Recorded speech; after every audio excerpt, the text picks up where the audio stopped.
When I was meeting with one of our parishioners this week, he told me the story of a priest who had a conversation with a woman on an airplane. The woman, apparently, began the conversation with, "I used to be Catholic, but now I'm not," in a kind of tone that implied that the Catholic faith is childish and that this person had ascended to higher realms.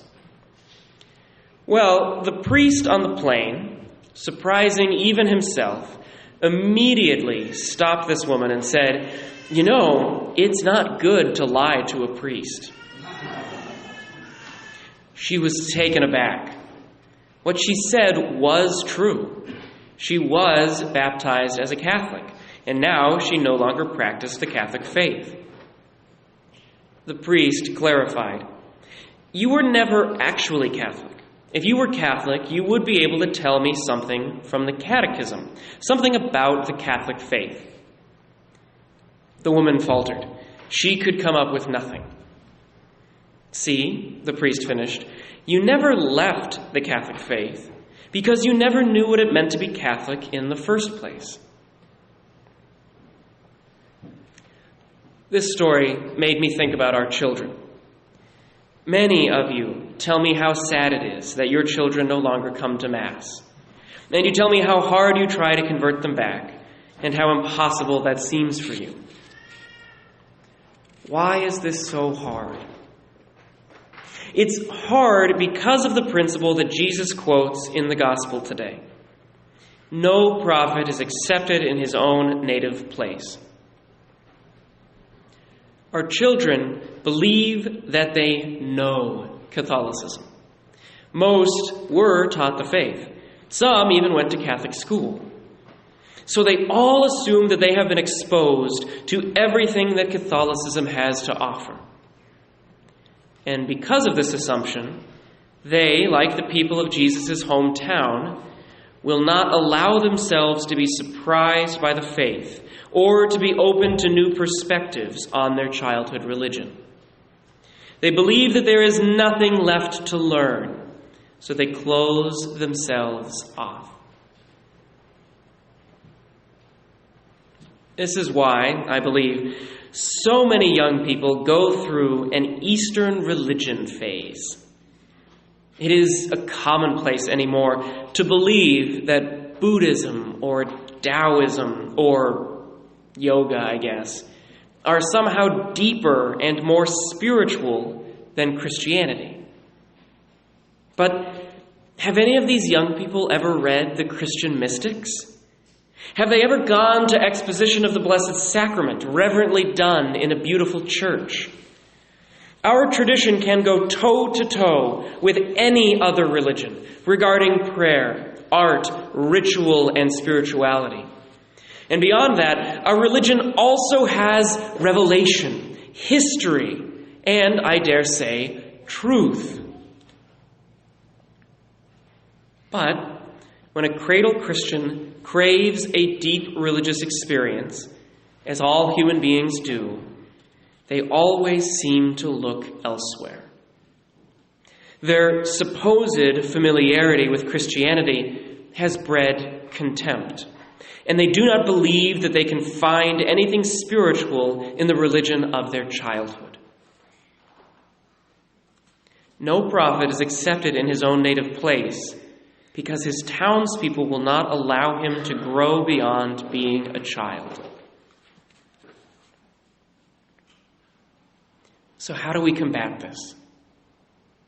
I concur with Bishop Barron, who ceaselessly insists that we never, ever dumb down our faith. We have such a smart, rich, and deep faith, a faith that I believe reflects the profundity of God himself. But we do everyone in the church a disservice if we never move beyond the surface and the shallows. As an example of what I mean, let's consider our second reading from St. Paul, his great treatise on love. A lazy reading, a shallow reading of this text, will stop at "love is kind." And the other characteristics, patient, not jealous, not pompous, not inflated, not rude, not self-interested, not quick-tempered, not brooding over injury, not rejoicing over wrongdoing, rejoicing in the truth. All of these other characteristics are often reduced back to the word kind. And then this sentiment is further extended to all of Christianity, summarizing the teachings of Jesus with nothing more than be nice to people. No wonder so many people think that they need to look elsewhere for spiritual fulfillment. But in the Christian tradition, love has always meant so much more than good manners and positive feelings. Love is self-sacrifice. Love is Jesus giving himself up on the cross. To put it another way, love is a choice. Love is an act of the will. We do not love someone by feeling good about them.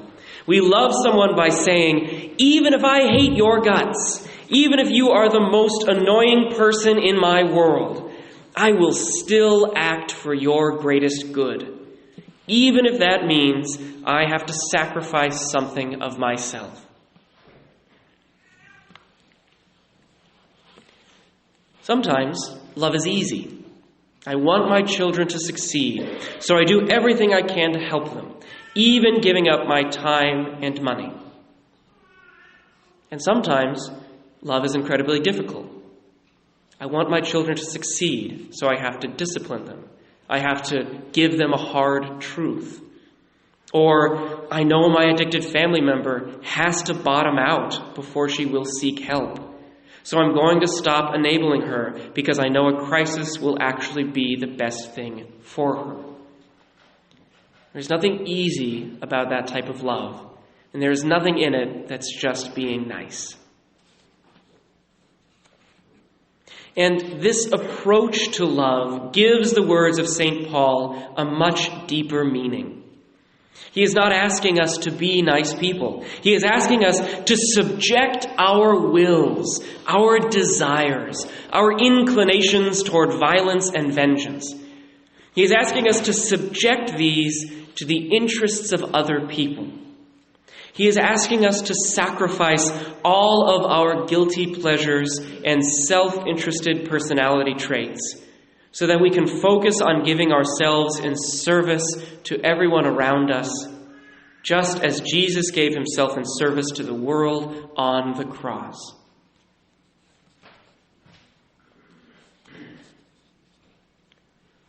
The thesis of Christianity, the underlying fabric and logic of our faith, is that love, that is, self-giving relationships, are the unifying force of all creation. The Trinity itself is an eternity of mutual self-giving amongst the three persons.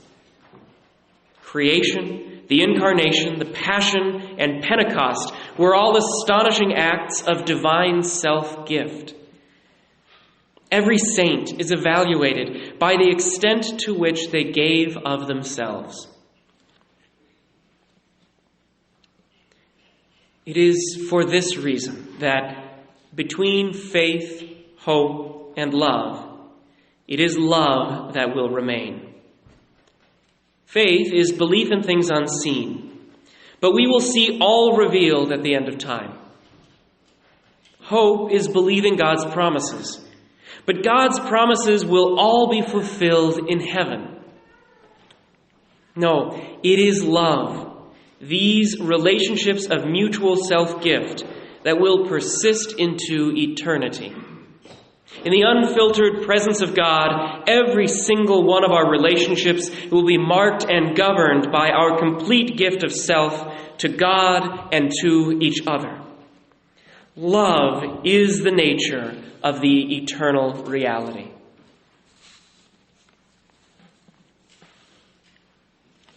Now, can you see the difference?